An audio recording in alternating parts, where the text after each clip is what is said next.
Hello बच्चों, कैसे हो आप सब लोग। आई होप सब बढ़िया होगे और एकदम बढ़िया होगे।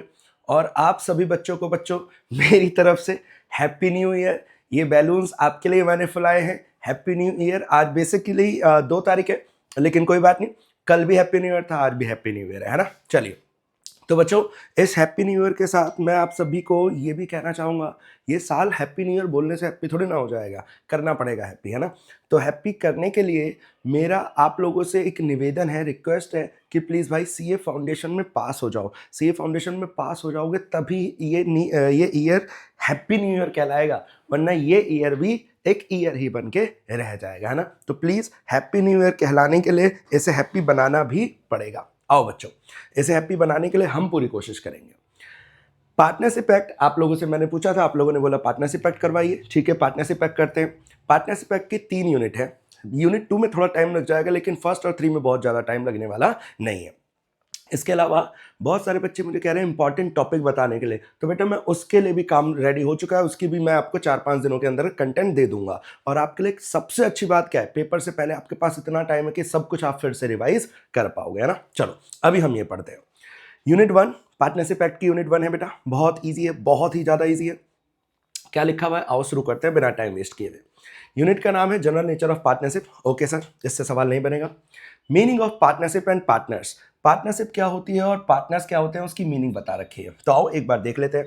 पार्टनरशिप बेसिकली ये जो शुरुआत में वर्ड्स है ना, यही आगे जाकर एसेंशियल एलिमेंट बनेंगे और इसी के ऊपर एक ट्रू टेस्ट ऑफ पार्टनरशिप वाला टॉपिक आएगा। इसके अलावा यूनिट 1 में टाइप्स ऑफ पार्टनर, ये सारी चीजें, टाइप्स ऑफ पार्टनरशिप, ये सब कुछ तो बहुत ही बेसिक है, आपने क्लास 11th में भी सुना हुआ होगा। आओ बच्चों शुरू करते हैं, ध्यान से देखना।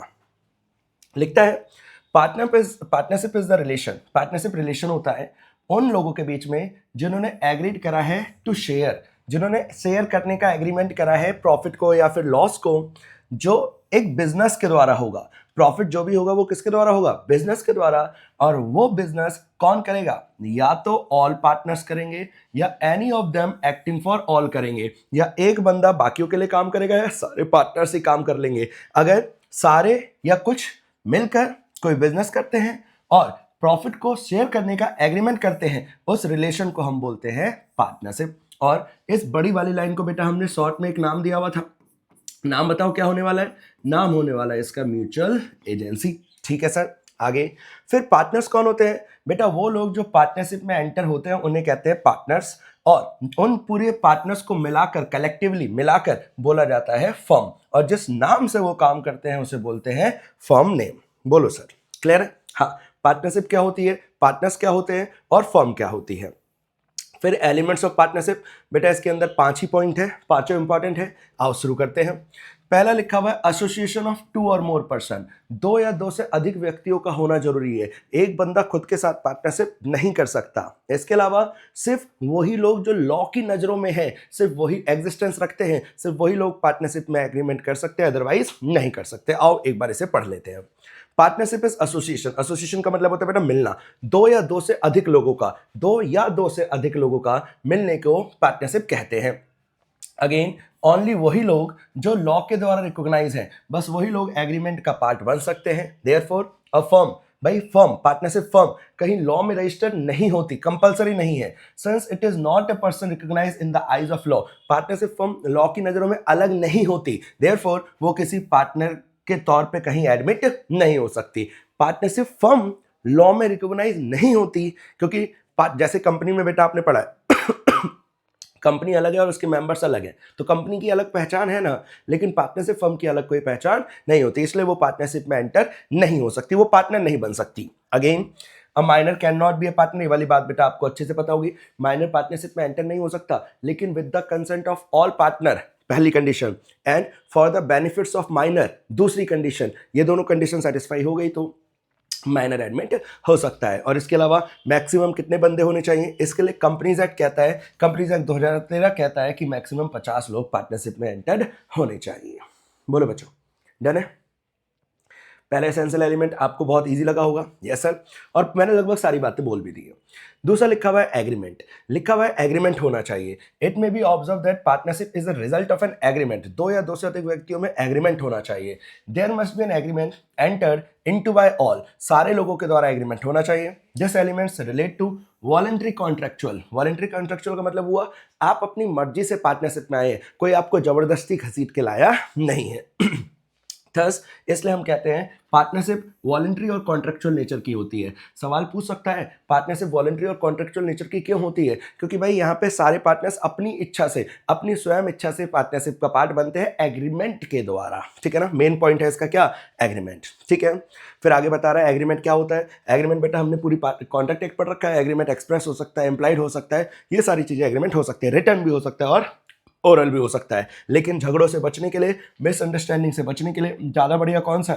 ज्यादा बढ़िया है रिटर्न वाला। इसके अलावा बेटा बिजनेस होना चाहिए, एनपीओ वगैरह नहीं होना चाहिए। In this context we will consider two proposition. First, एक पहली बात तो एक बिजनेस होना चाहिए, ठीक है भाई। दूसरा, the term business includes every trade. Business में क्या आता है? वही क्लास 11 ट्रेड, ऑक्यूपेशन, प्रोफेशन, ये सब बिजनेस होता है। Secondly, the motive. पहला तो बिजनेस होना चाहिए और दूसरा बिजनेस का मोटिव होना चाहिए गेन्स कमाना। गेन्स कमाना मतलब प्रॉफिट कमाना। अगर आपका प्रॉफिट कमाने का उद्देश्य नहीं है तो वहां पे पार्टनरशिप भी नहीं है। बोलो बेटा कितने एलिमेंट पढ़ लिए हमने? 3। इससे पहले हमने पार्टनरशिप और फर्म का मतलब समझा था, ठीक है सर। चौथा एलिमेंट क्या लिखा है? Agreement to share profit. ये बहुत ही बेसिक है। The sharing of profit is an essential feature. Essential बात है। There can be no partnership. Partnership नहीं होगी जहां एक ही पार्टनर सारे प्रॉफिट को ले जाएगा। अगर एक ही पार्टनर सारे प्रॉफिट को ले जाएगा तो it is not partnership. Partners agree करने चाहिए प्रॉफिट को शेयर करने का। हाँ, लेकिन क्या लॉस को शेयर करने का एग्रीमेंट जरूरी है? नहीं जी। प्रॉफिट को शेयर करने का एग्रीमेंट जरूरी है लेकिन लॉस को शेयर करने का एग्रीमेंट जरूरी नहीं है। और ये वाली बात सबको पता है। अगर कुछ नहीं लिखा तो हम सारी चीजों को, प्रॉफिट को और लॉस को इक्वल रेशियो में बांट देते हैं। चलो जी, आई होप बच्चों ये चौथा पॉइंट भी क्लियर होगा। पांचवा ये तो बहुत इजी है। Business carried on by all or any of them acting for all. इसका मतलब क्या हुआ बेटा? इसका मतलब हुआ म्यूचुअल एजेंसी। अगर मैं पार्टनर हूं, आप पार्टनर हो, मैं कुछ काम करूंगा तो आप बाउंड होगे, आप कुछ काम करोगे तो मैं भी बाउंड होऊंगा। बस यही वाला पॉइंट है इसके अंदर। मतलब जब मैं आपके लिए काम करूंगा तो I am the agent, you are the principal. जब आप मेरे लिए काम करोगे तो you are the agent, I am the principal. हम दोनों एक दूसरे के एजेंट और प्रिंसिपल हैं। इसी को बोला जाएगा म्यूचुअल एजेंसी। खत्म। तो ये म्यूचुअल एजेंसी भी होनी चाहिए। ये टोटल 5 एलिमेंट होने चाहिए तो हम बोलेंगे कि पार्टनरशिप है। अब ना इस यूनिट में 2 सुप्रीम कोर्ट की केस स्टडी आएंगी, वो इंपॉर्टेंट है, और फिर उसके अलावा ट्रू टेस्ट इंपॉर्टेंट है। तो सुप्रीम कोर्ट की पहली केस स्टडी आ चुकी है, ये रही केडी कमात वाली केस स्टडी। लिखता है केडी कमात and company, the supreme court has held that. Supreme court ने बोला 2 एसेंशियल कंडीशन जो जरूरी होनी चाहिए तभी हम पार्टनरशिप बोलेंगे। और ये दोनों एसेंशियल असल में लगभग 4-5 बातें कर जाएगा। First, there should be an agreement. पहली सुप्रीम कोर्ट के हिसाब से क्या होना चाहिए? Agreement to share the profit. तो बेटा एग्रीमेंट अलग पॉइंट था, प्रॉफिट को शेयर करना अलग पॉइंट था। तो ये बेसिकली पहली लाइन नहीं है, ये 2 पॉइंट हो गए। As well as the losses. Agreement होना चाहिए प्रॉफिट और लॉस को शेयर करने का। दूसरी बात, the business must be carried on by all or any of them acting for all. अभी हमने पढ़ा म्यूचुअल एजेंसी होनी चाहिए, ठीक है। Within the meaning of definition partnership under section 4। तो कुल मिलाकर ये कहना चाहता है म्यूचुअल एजेंसी होनी चाहिए, एग्रीमेंट होना चाहिए, शेयरिंग ऑफ प्रॉफिट होना चाहिए, और 2 या 2 से अधिक बंदे। ये सब तो एकदम कॉमन सेंस वाली बात है कि ये सब तो होना ही चाहिए। बोलो बच्चों, डन?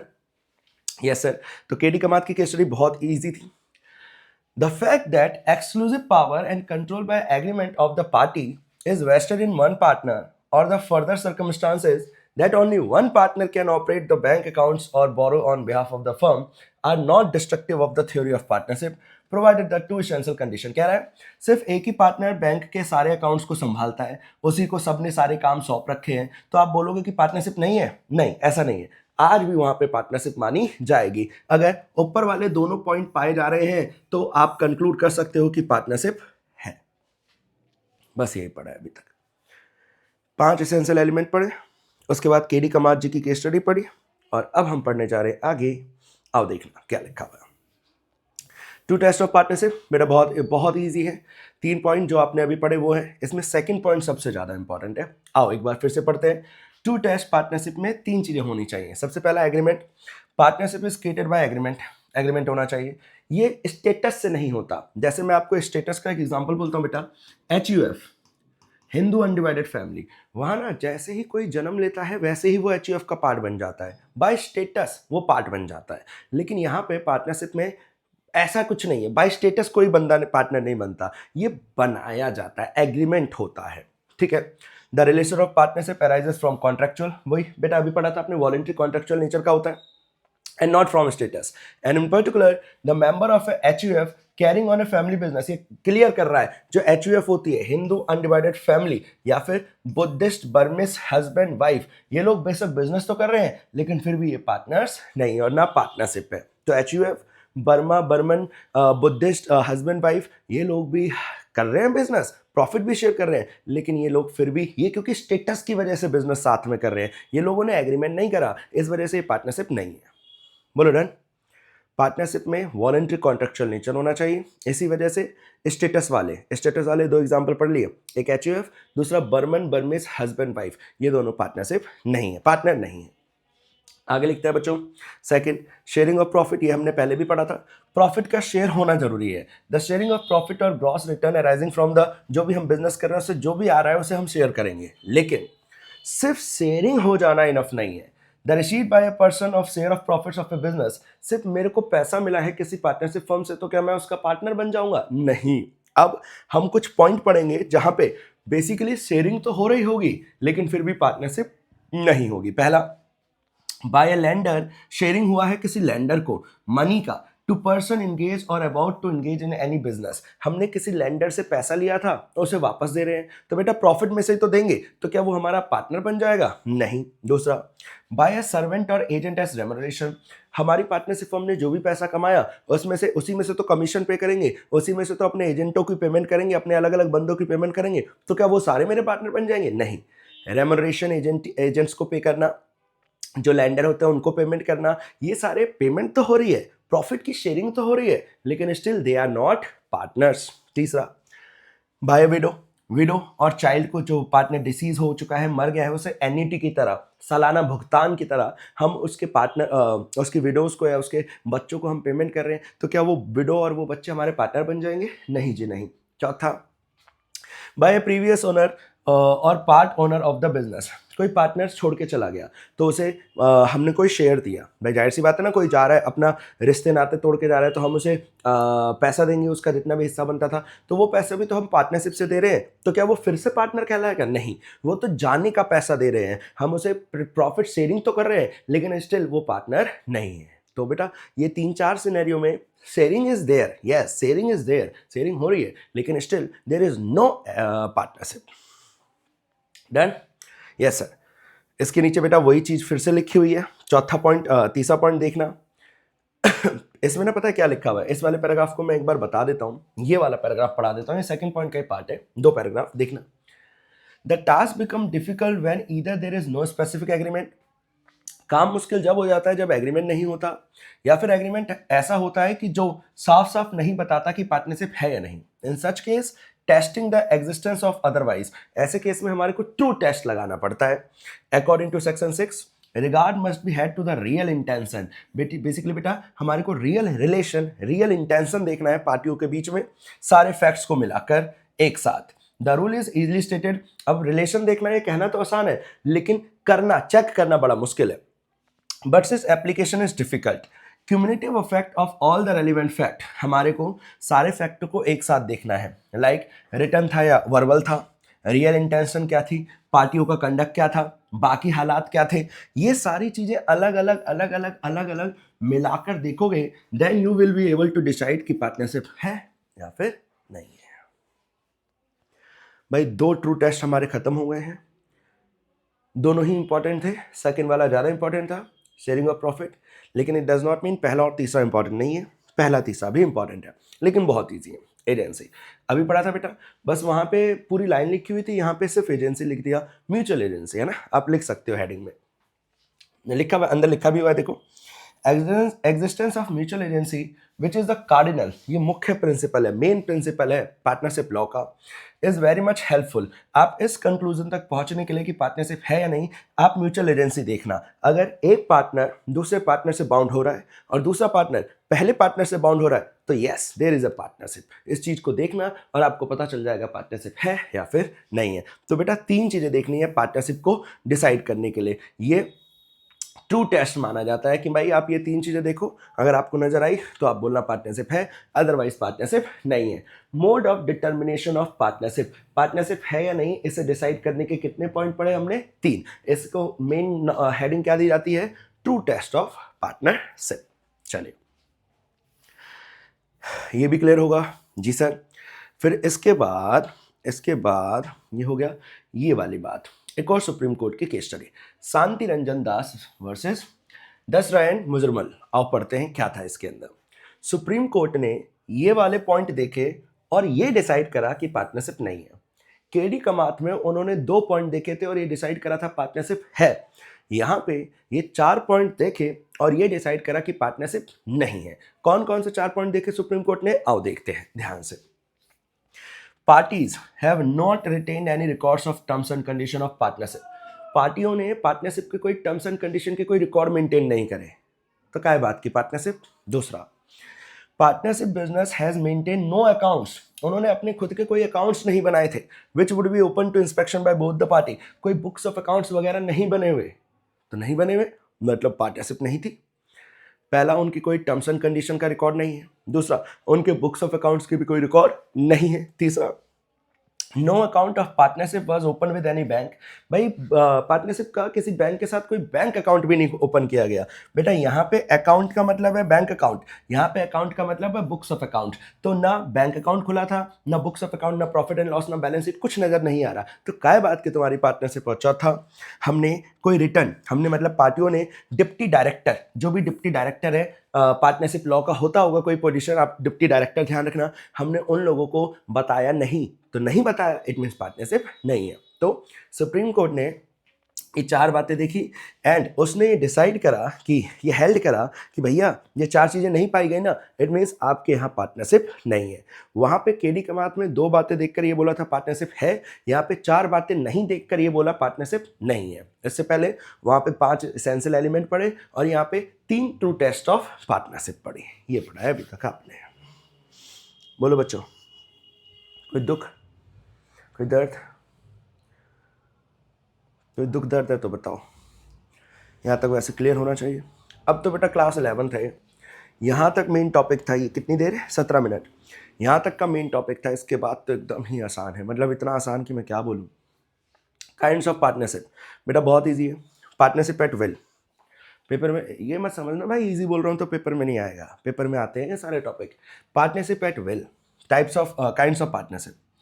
सेक्शन 7 कहता है पार्टनरशिप एट विल वो होती है जहाँ कोई फिक्स्ड पीरियड नहीं होता या फिर कोई ऐसा प्रोविज़न नहीं होता कि पार्टनरशिप का टाइम डिसाइड हो सके। डिटर्मिनेशन ऑफ पार्टनरशिप को लेकर कोई प्रोविज़न नहीं है तो पता नहीं कब तक चलेगी। जब हमने यही नहीं डिसाइड करा कि कब तक चलेगी या कोई तौर तरीका भी डिसाइड नहीं करा, तो उस पार्टनरशिप को बोलते हैं जब तक मन करेगा चलेगी, पार्टनरशिप एट विल। ठीक है, इसी बात को बेटा फिर से लिखा हुआ है, सेम वही बात लिखी है अलग तरीके से। These 2 condition must be satisfied, ऊपर वाली दोनों कंडीशन सेटिस्फाई होनी चाहिए तभी हम उसे बोलेंगे partnership at will. But where there is an agreement, लेकिन एग्रीमेंट हुआ था या तो ड्यूरेशन को लेकर, या तो डिटर्मिनेशन को लेकर, या तो टाइम डिसाइड हो गया था, या तो वो तरीका डिसाइड हो गया था, तो फिर वो पार्टनरशिप एट विल नहीं बचेगी। Partnership at will 2 he scenario में बचेगी, जब दोनों कंडीशन सेटिस्फाई हो जाए, जब ड्यूरेशन फिक्स नहीं है और डिटर्मिनेशन की कोई बात भी डिसाइड नहीं हुई है। ठीक है, ओके खत्म। दूसरा, partnership for a fixed period, बेटा कितना ही इजी है। Where a provision is made by a contract for the duration of partnership, जहां हमने ड्यूरेशन लिख दिया, भाई जब ड्यूरेशन लिख दिया तो उस पार्टनरशिप को हम बोलेंगे फिक्स्ड पार्टनरशिप। ठीक है, ये पार्टनरशिप खत्म हो जाएगी जैसे ही वो समय भी क्या हो जाएगा, खत्म हो जाएगा। तीसरा, पर्टिकुलर पार्टनरशिप, बेटा पर्टिकुलर पार्टनरशिप का मतलब होता है जो किसी एक सिंगल एडवेंचर या फिर किसी पर्टिकुलर काम को करने के लिए साथ में आए। तो हम दोनों मिले किसी एक पर्टिकुलर काम को अचीव करने के लिए, हमने समय डिसाइड नहीं करा, हमने कुछ और डिसाइड नहीं करा, हमने ये डिसाइड करा जब तक ये काम ना हो जाए हम साथ में काम करेंगे, तो उसे बोलेंगे पर्टिकुलर पार्टनरशिप। बस यही लिखा हुआ है। तीसरा, जैसे ही वो काम खत्म हो जाएगा वो पर्टिकुलर पार्टनरशिप भी खत्म हो जाएगी। चौथा, जनरल पार्टनरशिप, बहुत नॉर्मल सा है। Where partnership is constituted with respect to the business in general, general partnership है, आपस में हम दोनों ने हाथ मिला लिए। A general partnership is different from particular partnership. General partnership particular partnership में डिफरेंस ये है कि पर्टिकुलर पार्टनरशिप में जो लायबिलिटी होती है वो सिर्फ एक्सटेंड करती है पर्टिकुलर एडवेंचर तक या अंडरटेकिंग तक, लेकिन जनरल पार्टनरशिप में हर चीज़ के लिए लायबिलिटी है। जैसे आप ऐसे समझना, पर्टिकुलर पार्टनरशिप में आप और मैं आए किसी पर्टिकुलर काम के लिए, तो उस काम से रिलेटेड ही हम दोनों लायबल रहेंगे। लेकिन अगर हमने जनरल पार्टनरशिप करी है तो हम दोनों हर काम के लिए लायबल रहेंगे। यही है, पर्टिकुलर पार्टनरशिप में लायबिलिटी उसी काम तक लिमिटेड रहती है, लेकिन जो जनरल पार्टनरशिप होती है उसमें लायबिलिटी हर काम तक फैल जाती है, एक्सटेंड होती है। हमारा टाइप्स ऑफ पार्टनरशिप खत्म होता है। फिर पार्टनरशिप डीड आ जाए, भगवान करे 6-7 नंबर का, इतना इजी टॉपिक है। लेकिन दिक्कत ये है ना, आप 6-7 नंबर में इसे अच्छे से लिखोगे नहीं, ये बहुत इजी टॉपिक है यार। पार्टनरशिप रिजल्ट होता है एग्रीमेंट का, कोई पर्टिकुलर फॉर्मेलिटीज नहीं है कैसे होना चाहिए, ये रिटर्न भी हो सकता है, वर्बली भी हो सकता है। लेकिन डिज़ायरेबल क्या है, डिस्प्यूट से बचने के लिए, डिज़ायरेबल है कि भाई राइटिंग में कर लेना। इसके अंदर सारी टर्म्स एंड कंडीशन लिखी होती हैं, और आप इसे स्टैंप भी करवाना किसके हिसाब से, इंडियन स्टैंप एक्ट के हिसाब से, स्टैंप एक्ट 1899 के हिसाब से। और फिर पार्टनरशिप डीड में क्या क्या आता है, पार्टनरशिप फर्म का नाम, ठीक है, कौन कौन पार्टनर्स हैं, nature and place of business of the firm, कहाँ पे काम कर रहे हो, डेट ऑफ कमेंसमेंट कब शुरू करा, ड्यूरेशन ऑफ पार्टनरशिप, कैपिटल कितना लाए, प्रॉफिट शेयरिंग कितना है, एडमिशन कैसे होगा, रिटायरमेंट कैसे होगा, रेट ऑफ इंटरेस्ट कैपिटल पे कितना, ड्राइंग पे कितना, प्रोविजन सेटलमेंट कैसे बटेगा, फिर सैलरी कमीशन बाकी सारी चीज़ें पार्टनर्स को कितनी देंगे, एक्सपल्सन किसी पार्टनर को निकालना है, कुछ ये सारे काम करने, तो वो सब कुछ कैसे होगा, ये सारी चीज़ें पार्टनरशिप डीड में लिखी होती है। खत्म। टाइप्स ऑफ पार्टनर बेटा बहुत ईजी टॉपिक है, again class 11th। Active, actual और ऑस्टेंसिबल पार्टनर, वो पार्टनर जो रियलिटी में काम कर रहा है, he act as an agent of other partner, क्योंकि वो काम कर रहा है तो बाकी पार्टनर्स के एजेंट की तरह काम कर रहा है normal ordinary course of business में। In the event of his retirement, अगर वो रिटायर होगा तो उसे पब्लिक नोटिस देना पड़ेगा। अगर पब्लिक नोटिस नहीं दिया तो बेटा तू चला तो जा, लेकिन तू आज भी क्या रहेगा, लाइबल। तो बेटा ये जो पार्टनर है एक्टिव पार्टनर, इसे रिटायरमेंट के बाद इसका काम आज़ाद नहीं हुआ, इसे नोटिस देना पड़ेगा पब्लिक को कि वो आज़ाद हो गया, वरना वो लाइबल रहेगा। स्लीपिंग, बेचारा सो रहा है, they are called as sleeping partner. जैसे आप क्लास में सोते थे, ये पार्टनरशिप में सो रहा है, dormant partner. They share profits and losses and are liable to the third party, profit and loss share करेंगे और थर्ड पार्टी के लिए लाइबल रहेंगे। लेकिन भाई थर्ड पार्टी को पता ही नहीं है क्योंकि ये सो रहा है, तो इन लोगों को नोटिस देने की जरूरत नहीं है। तुम्हें पता ही नहीं था तो पता ही नहीं, तो मैं क्या बात का नोटिस दूं तुम्हारे को। तो दूसरा पार्टनर स्लीपिंग पार्टनर, इन्हें नोटिस देने की कोई आवश्यकता नहीं है। तीसरा नॉमिनल, नाम का partner, a person who lends his name, नाम का पार्टनर जिसने अपना सिर्फ नाम दिया है without having any real interest, इसका फर्म में कोई रियल इंटरेस्ट नहीं है। He is not entitled to share profits, profit में से कोई योगदान नहीं मिलेगा, ना वो पैसा लाता है, ना वो ले जाता है, लेकिन वो लाइबल रहेगा। लेकिन he is however liable to third party, क्योंकि आपके नाम पे भरोसा करके थर्ड पार्टी ने आपके साथ काम करा, आपकी फर्म के साथ काम करा। तो बेशक मैं ना कैपिटल लाया ना मैं प्रॉफिट शेयर कर रहा हूँ, लेकिन मेरा नाम यूज हो रहा था और मेरे नाम पे भरोसा करके थर्ड पार्टी ने कॉन्ट्रैक्ट कर लिया, तो अब थर्ड पार्टी के प्रति मैं लायबल हूँ, ना मेरा कुछ लेना ना मेरा कुछ देना, still I am liable. Nominal partner. चौथा, कितना बढ़िया पार्टनर है, partner in profit only, profit होगा तो मैं आऊँगा, नहीं होगा तो मैं नजर नहीं आऊँगा, प्रॉफिट के लिए ही मैं लायबल हूँ बस। इनकमिंग पार्टनर, एग्जिस्टिंग फर्म में जब कोई नया पार्टनर आता है उसे कहते हैं इनकमिंग।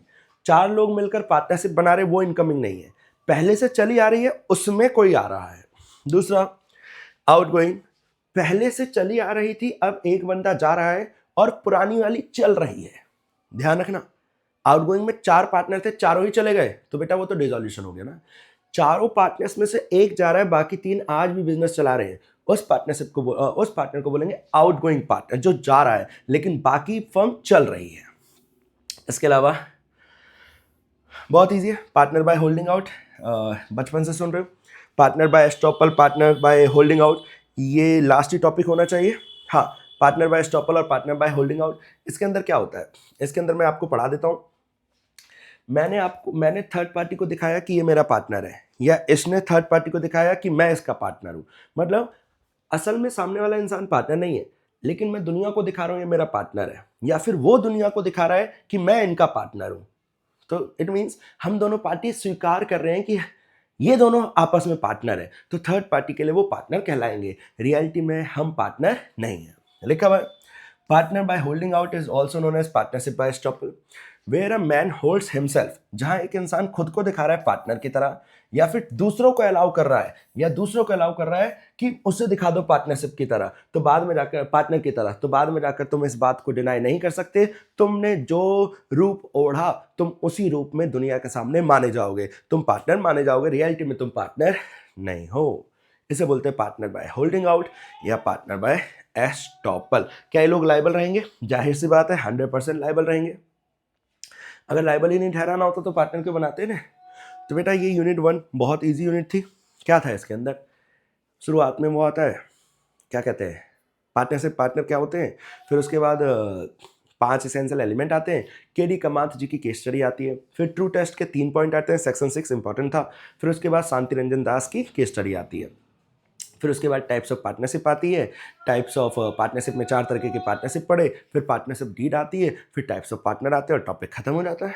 बोलो अगर ये यूनिट 3-4 नंबर की आई तो इसमें से कितना ईजी नंबर लाना भाई, है ना। चलो हम यूनिट 2 भी करेंगे थोड़े टाइम में, अभी आप यूनिट 1 को अच्छे से रिवाइज करो। और बच्चों प्लीज़ अगेन फिर से बोलूँगा हैप्पी न्यू ईयर, लेकिन हैप्पी बोलने से नहीं होगा, आपको इसके लिए कड़ी मेहनत करनी पड़ेगी। रिजल्ट फाउंडेशन का पास होगा तभी ये साल सक्सेसफुल है, अगर आप एक बार में पास नहीं हुए तो ये साल आपके लिए सक्सेसफुल नहीं माना जाएगा, है ना। चलो ऑल द बेस्ट, पढ़ाई करो, हम यूनिट 2 के साथ मिलेंगे पार्टनरशिप की। Thank you.